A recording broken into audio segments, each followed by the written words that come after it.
அனைவருக்கும் வணக்கம். இன்று நமது சிற்றுணா தேடலில் மைதா, சுகர், முட்டை, கோதுமை, ஓவன் இல்லாத வீட்டிலேயே ஒரு சுவையான கேக் செய்ய போகிறோம். கேக் செய்ய தேவையான பொருட்கள்: 1/2 கப் பச்சரிசியை 4 மணி நேரம் ஊற வச்சு எடுத்திருக்கேன். 1 கப் தேங்காய் துருவல், சாதம் 1/2 கப், 2 கப் நாட்டு சர்க்கரை, தேங்காய் துண்டுகள் 1/2 கப், நிலக்கடலை 1/2 கப், முந்திரி பருப்பு சிறிதளவு, பேக்கிங் சோடா 1/2 டீஸ்பூன், உப்பு 1/2 டீஸ்பூன், ஏலக்காய் 3 எண்ணம். பச்சரிசியை நல்லா தண்ணி வடித்து எடுத்துக்கணும். இதை ஒரு ஜாருக்கு மாற்றி எடுத்து 2 மினிட்ஸ் கிரைண்ட் பண்ணி எடுத்துக்கலாம். இப்போ நல்லா கிரைண்ட் ஆகிடுச்சு, பார்த்திங்கன்னா தெரியும். இது கூட 3 ஏலக்காய் துண்டுகளை சேர்த்துக்கலாம். தேங்காய் துருவல் சேர்த்துக்க போகிறோம். இது கூட சாதம், உப்பு சேர்த்து நல்லா நைஸாக கிரைண்ட் பண்ணி எடுக்க போகிறேன். இந்த மாதிரி எடுத்துட்டேன். இது கூட பேக்கிங் சோடா சேர்த்துக்கிறேன். பேக்கிங் சோடா நல்லா மிக்ஸ் ஆகிற மாதிரி ஒரு ரவுண்டு விட்டு இந்த மாதிரி எடுத்திருக்கேன். இந்த மாவு நல்லா நைஸாக இருக்குது, பார்த்திங்களா? இந்த மாதிரி பதத்துக்கு எடுத்துக்கோங்க. நம்ம இதை ஒரு பாத்திரத்துக்கு மாற்றி எடுத்துக்கலாம். நான் ஒரு 1/4 டம்ளர் தண்ணி வச்சு 2 கப் நாட்டு சர்க்கரையை கலந்து பாகாக காய்ச்சி வடித்து எடுத்திருக்கேன். பாகு முருகிடாமல் இருக்கணும், நல்லா ஆறிடவும் செய்யணும். இப்போ இந்த பதம் உங்களுக்கு காட்டுறேன். மாவோட கலக்கிறதுக்கு முன்னாடி இந்த பதம் உங்களுக்கு காட்டுறேன், பாருங்களேன். இந்த மாதிரி தண்ணியாக இருக்கணும்.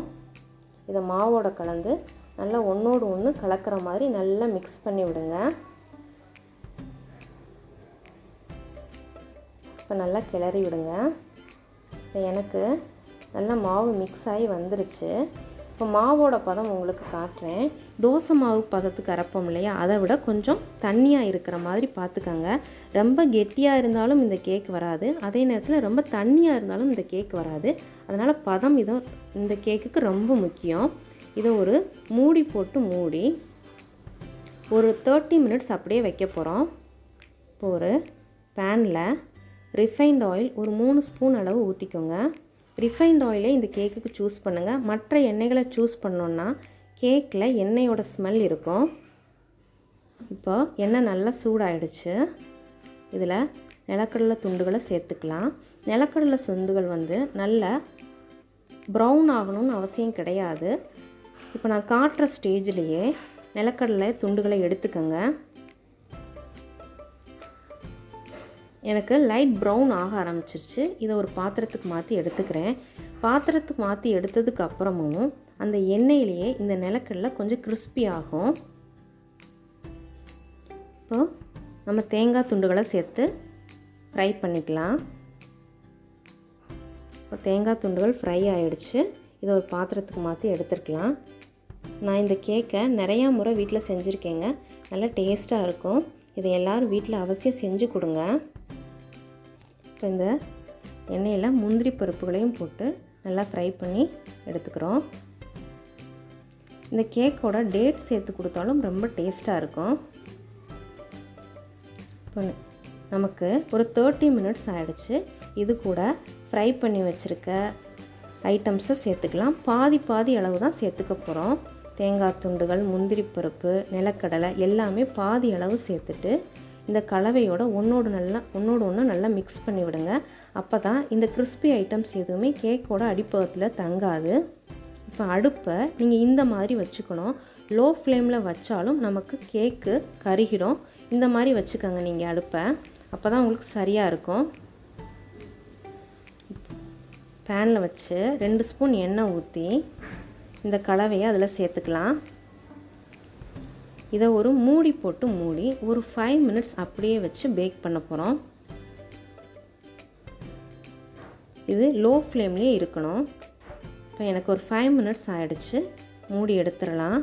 எனக்கு இது ஒரு 25% குக் ஆகிடுச்சு. இதை நான் டெக்கரேட் பண்ணிக்க போகிறேன். நிலக்கடலை, முந்திரி பருப்பு, தேங்காய் துண்டுகள் இது எல்லாத்தையும் மேலாப்பில் தூவி நம்ம கேக்கை டெக்கரேட் பண்ணிக்கலாம். இதை நம்ம ஒரு மூடி போட்டு மூடி ஒரு 15 மினிட்ஸ் அப்படியே வச்சுருக்க போகிறோம். இப்போ எனக்கு 15 மினிட்ஸ் ஆகிடுச்சு. கேக் நல்லா குக் ஆகிருக்கான்னு பார்ப்போம். இப்போ ஒரு குச்சி வச்சு பார்த்திங்கன்னா கேக் வந்து இதில் ஒட்டாமல் இருக்கும். மாவோட எந்த பகுதியும் ஒட்டியிருக்கக்கூடாது. இதை ஒரு மூடி போட்டு மூடி பேன் நல்லா ஆறுற வரைக்கும் வெயிட் பண்ணுவோம். இப்போ பேன் நல்லா ஆறிடுச்சு. இதை எடுத்து ஒரு கரண்டி வச்சு பார்க்கலாம். அடிப்பகுதியில் இந்த கேக் எதுவும் ஒட்டவே இல்லை. இதை நான் ஒரு பாத்திரத்துக்கு மாற்றி காட்டுறேன் பாருங்களேன். ரொம்ப அழகாக மாற்றியாச்சு. நம்மளோட அரிசியில் செஞ்ச நாட்டு சர்க்கரை கலந்த ஒரு சுவையான ரைஸ் கேக் ரெடி ஆயிடுச்சு. பார்த்தீங்களா எவ்வளோ அழகாக இருக்குது இந்த கேக்கு. இந்த கேக்கை நான் உங்களுக்கு கட் பண்ணி காமிக்க போகிறேன். இந்த கத்தியை உள்ளே இறக்குறப்பவே அவ்வளோ சாஃப்டாக இறங்குதுங்க அந்த கத்தி. இது பாருங்கள் எவ்வளோ ப்ளஃபியாக இருக்குது பாருங்கள். இந்த டிஷ் எல்லாருக்கும் பிடிச்சிருக்குன்னு நினைக்கிறேன். நம்ம டிஷ் பிடிச்சிருந்தா லைக் பண்ணுங்கள், நம்ம வீடியோவை ஷேர் பண்ணுங்கள், நம்ம சேனலை சப்ஸ்கிரைப் பண்ணுங்கள். சிறு உணவோடு தொடரட்டும் சிற்றுணாவின் சுவைப்பயணம். நன்றி, வணக்கம்.